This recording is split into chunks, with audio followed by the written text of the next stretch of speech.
it's Kelly here and I'm back with another video for Honeybee Stamps. Today's video is extra special because it features my illustrations. This is Grateful Gatherings and it is one of my illustrations. It's the second stamp set I've ever done.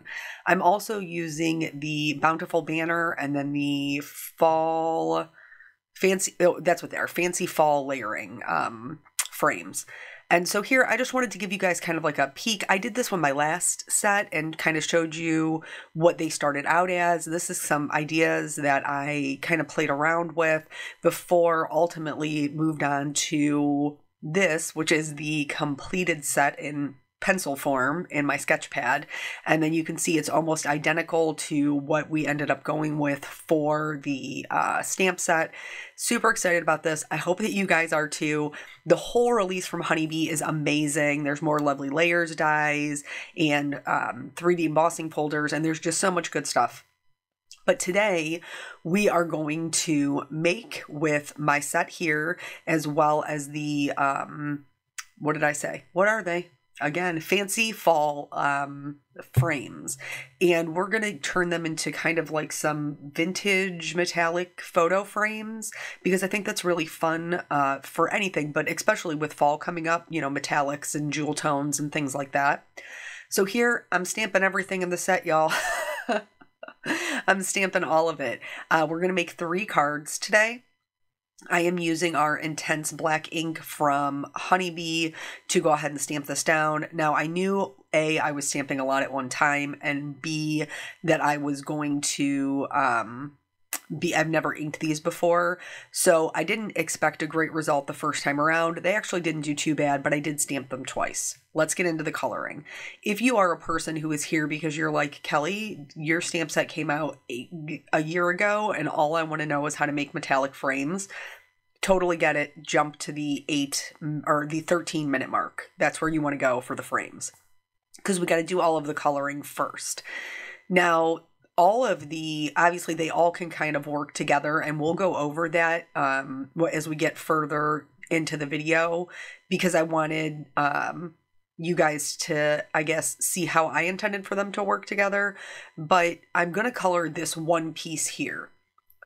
Know that all of the color combinations and the techniques were the same for everything, but I'm only going to color this one and the wagon wheel because we have a lot to kind of fit in here. And obviously this won't be the last time that we use the set. This is just the first time we're doing it. And it's so, I was telling my husband last night, I'm like, to me, it's so wild, like, because I looked at it for so long, you know, starting from just like the base concept to, you know, moving on to more concrete and kind of fleshing out these ideas to the final set and then, you know, turning it digital since I do prefer to draw pencil and paper. And then to see it now in stamp form, it's so cool. I mean, there's no other way for me to describe, like, it's wicked cool. I'm thrilled with the way that it came out. And so let's talk about the coloring and then we'll talk about the process a little bit more.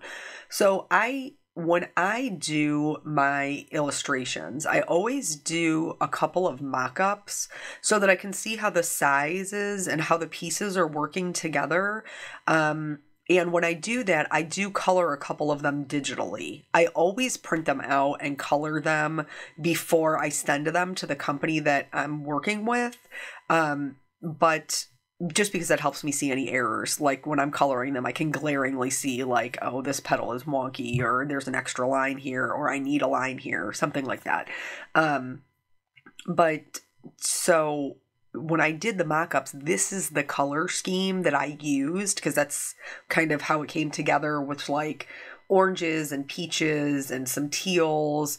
And so you guys know me if you watch my channel that once I have an idea in my head, like once the way it looks in my head, I have to get it out. I have to get it out on paper before I can see the stamp set any other way.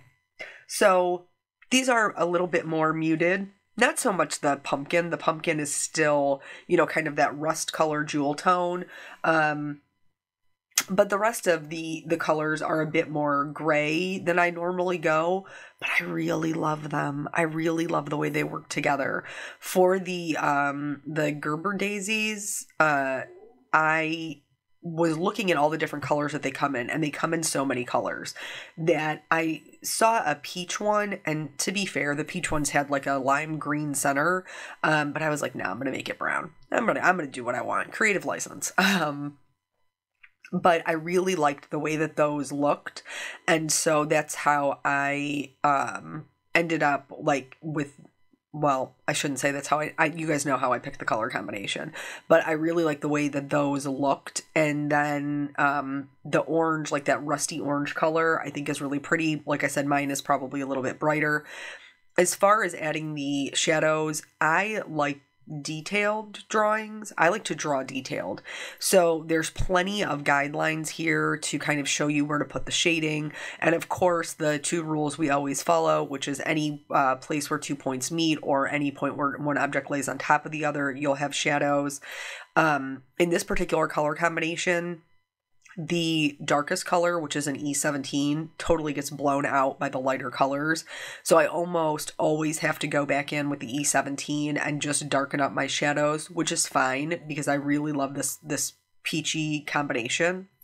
But yeah, so we're just going to go through, we're going to color these, and I really just, I don't know. I can't stop saying, like, I really hope that you enjoy them, using them as much as I do. One thing I will say about drawing a bit more detailed, which I know is like, that's like my style. I like putting all of the pieces together and seeing them so that you just have to stamp them and color them. But I will say that I wish I could do it on a bit of a bigger scale. Just because as a colorist, I want them to be as big as possible, but I do think that these are really good sized, and I think that you'll see that once we start putting the cards together. For this gourd, you know, we got to have some neutrals in here. And this is really like trendy in home decor, like little white or cream colored pumpkins. So that's what I chose to do here. Now, I will tell you that I did go back in, and I don't think that I recorded it. I did go back in with an E55 just to deepen up my shadows. That is the number one thing that is hard for me. Like, it's just the hardest thing for me when I am coloring softer colors, is I feel like there's a lack of depth, and maybe that's just because I don't have good control over that yet. But I did go back in with an E55 and just add in some darker shadows for the little like dried palm fronds. What do they call this? Grasses in the background. I stuck with the same color scheme as the gourd, because remember, we do still, even though we have a lot of colors going on and there's a lot in these little cluster, what do we call them? Little clusters, mini clusters. I don't know what we'll call them. We still want to keep the color scheme cohesive. And so we're still trying to use things that look really nice together. Orange and teal are always look super nice with each other, and so I knew that would be good. The kind of creamy brown color is a good neutral, and then we're going to bring in a jewel tone green. For the background, like little ferns, I wanted them to be along the same color as the leaves, like that tealish color, but I didn't have a darker teal that wasn't really bright. And so what I chose to do was do, again, a little bit of that color glazing that I frequently do. So for my darkest shadows, I'm putting down a B99, which is a really dark navy. But then I'm going to go in and go over it with the B78. So it will make it darker than those leaves, consequently pushing it back behind, which is where we want it. But still, the color will be similar enough to the teal for everything to work really well together. So when I am drawing these sets, I am drawing from a card maker's point of view. And what does that mean? And maybe you even probably saw it in my sketchbook, like how some of them already have sentiments and things like that. It means that when I'm drawing them, I want them to be, one, super versatile. Like, I want you to be able to use them for bunches of different things. I want you to get the most bang for your buck. because that's how I am as a card. Like when I look at sets, like that's what I want. So you'll notice in the set that there are, you know, several different ways that you can use this. So yes, there's two of like the little mini clusters that have pumpkins and gourds, which scream fall. But the florals you could totally use by themselves.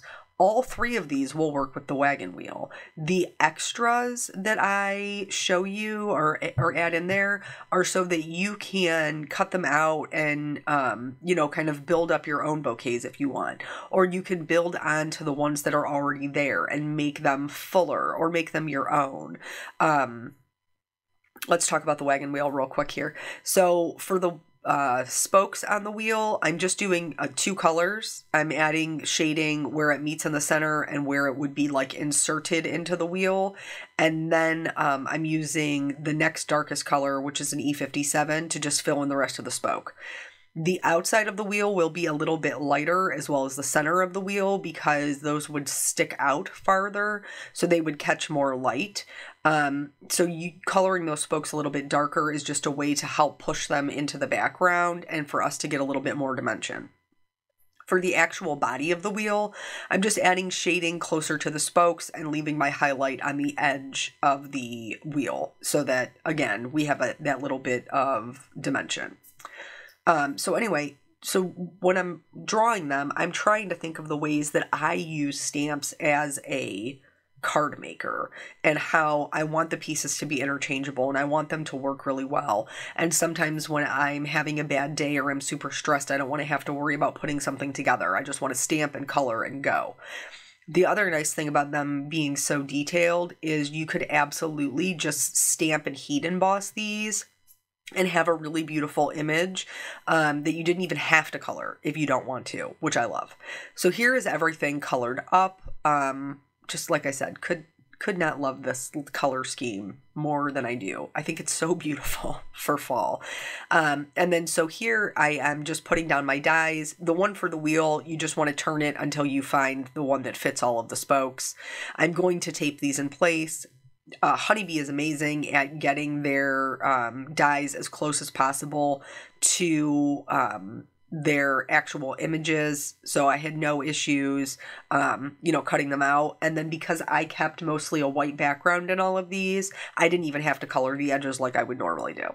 So here we're just going to go through, these are all the pizza parts cut out, and here I was just going to show you some things that you can, you know, do with them. So adding in the extra leaves to kind of extend this, and I do end up doing this in one of my cards today, adding in the extra leaves to just make that floral a bit bigger.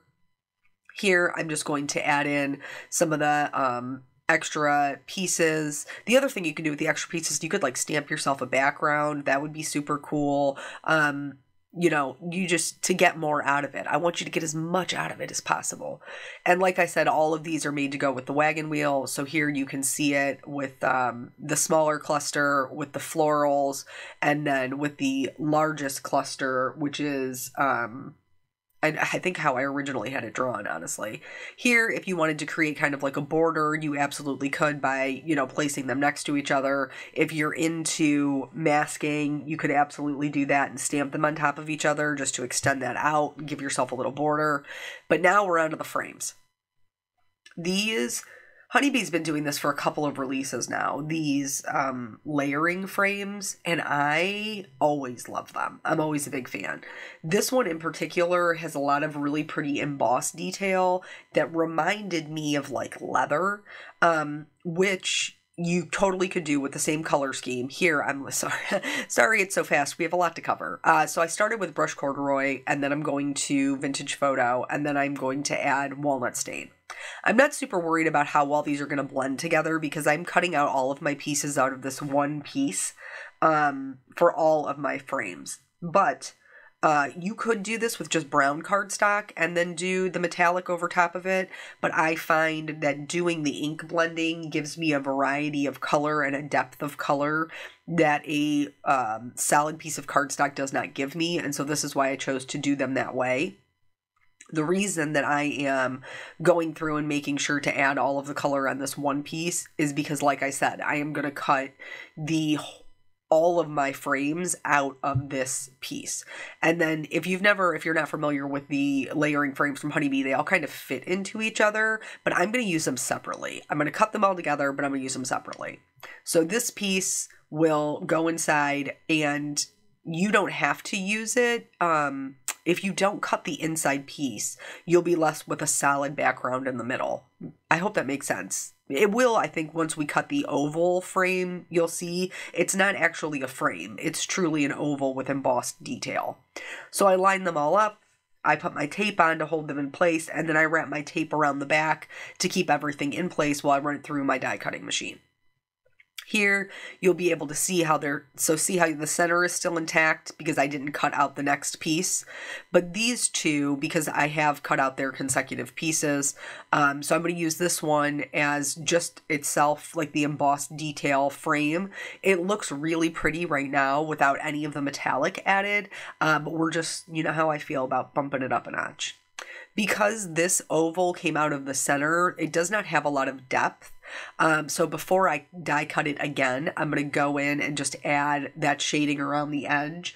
I find that the detail shows up more when you have some contrast. So that's why adding the darker color for me in this technique is pretty imperative, because I need the darker color to be sitting inside of the embossing. So when we go over top of it with the metallic, it creates that contrast that allows the detail to pop, which honestly is what's going to make it really pretty. So here, the die that goes in the center is this, and it's beautiful, but I wanted a true oval frame, and so I'm using the Sweet Stacks oval. I just found the one that matched the size the best and then taped it in place and cut it out. So here's all the frames that we're working with at this point. They all have embossed detail. In order to make them those kind of like vintagey metallic frames, I'm going to use Hero Arts Hero Wax in gold. They have a bunch of different colors. Gold is my favorite. But I'm just going to apply this with my finger, and I actually never even dip into the pot. I just take everything out of the lid. So I'm just going to kind of touch my finger into the product and then swipe it along the embossing. I'm not pressing down as so much as I am just swiping over the surface of it. This is not an exact science. Sometimes you have more product on your hands, sometimes you have less, but it will show here. You can see, like, bringing it up to the camera, it will show you that detail, and that's what we're looking for. Because it is, it's not perfect, and it's going to be different every time. That is where you get like that vintagey feel, because if you have like a natural patina on those old metal frames, you naturally get the darker parts that, you know, settle into the nooks and crannies, whereas the top part of it is still much more metallic. For these two frames, because I die cut out of the center, I also went in with my finger and just went around the inside edge to kind of finish those off. Super easy. I just swiped it not to give myself a paper cut, so I swiped it from kind of left to right instead of all the way around the circle, but I really was happy with the way those came out. And then for the last one, I did the same thing. And here I just wanted to show you, in case you're worried about this being super messy, once it dries, it just turns to like little dusty pieces. Like you can just rub your fingers together and it will rub right off. And it dries super fast. Not so fast that you can't work with it, but fast enough that you don't have to wait for your project to dry. For the sentiments, I went ahead and picked up some black. I went back and forth, guys. I was like, do I do it brown? Do I do it black? Do I do it white? What am I doing? But ultimately, I really liked the way that the black tied into the stamping, and I felt like it was super elegant with the gold embossing. So I treated with my anti-static tool. I am stamping my sentiments down. So I don't do the sentiments, or we're heat setting this with gold embossing powder, PPS, that's what we're doing. I don't do the sentiments in every set that I do, and I didn't do them in this one. Melissa, the owner of Honeybee, did. And I'm telling you guys, like I tell you all the time, when it comes to gemstones with Honeybee, like nobody does it better. So are their sentiments. Their sentiments are amazing. They are like look at this font. Like, it's so classy, it's so elegant. Like, I could not have picked a better sentiments or fonts to go with my set. Just absolutely thrilled with them. Totally love them. Now, for the die cut, this is so fun. So that large section of the G, you can either leave it in or take it out. So here I'm going to see I have this little like circle that will allow me to cut out, don't mind my head, that will allow me to cut out the center of the G for gather. And so you can choose whether or not you want that in or out, just depending upon what kind of card style you're doing. For the banner here, this is also from the frames. I just stamped the Simply Blessed. This is from that Bountiful banner set because I needed a sentiment that would go with it and that would like fit into my banner. And I stamped that in the same gold embossing, and then I die cut it out. What you saw me doing there was going over the edges with a gold metallic pen, a very sad gold metallic pen, mind you, because it's dying. I need to get a new one, I guess, but it gave me enough to separate the back from the front, and that's really all I was looking for. Here, I like to do this with almost all of my cards when I have a large piece I want to pop up. I use liquid glue to kind of pin them together. And then I go through and put down my foam adhesive. Now, here's something that maybe you didn't know because I didn't know. I didn't even know Honeybee had a foam tape. Now, you guys know that I have been looking for a foam tape that I like ever since the Scotch mounting tape. It's ever since they changed their recipe. I don't like it. And so I've been looking for one that I genuinely enjoy. And I was on the phone with a crafty friend and she was like, oh my gosh, I love them. They have the little pop dots, but then they also have strips. So I was like, oh, I should get those so that I can try them. So there's a couple of different sizes. There is one that is like the strips she was talking about, which are a 1/4 of an inch wide by 1/32 inch tall. So like you have a different width. And then there's one, I think it's the one that I actually ended up using. There is one that is a 1/2 inch wide by 1/8 tall, and then 3/4 inch wide by 1/16 tall. I know that's confusing. But they were super easy to cut in half for the like smaller pieces, and some of them I even cut into thirds, so that I could pop up my cards. Really, really have liked them so far. This is the first time I've tried them, so I don't want to speak too soon, but I think she was onto something. So for this last one, both of the other ones, everything got popped up. For this one, I am going to glue down the frame flat, and then I will pop up just the center, just for a bit of a different look. You don't have to... I mean, you could pop them up too. I had the strips that I could have popped them up, but it just seemed like I wanted that center part to kind of be the focal point. And since these didn't necessarily touch, it felt okay to put the frame in the background. Last but not least, I am going to put some glitters on it. You know I am.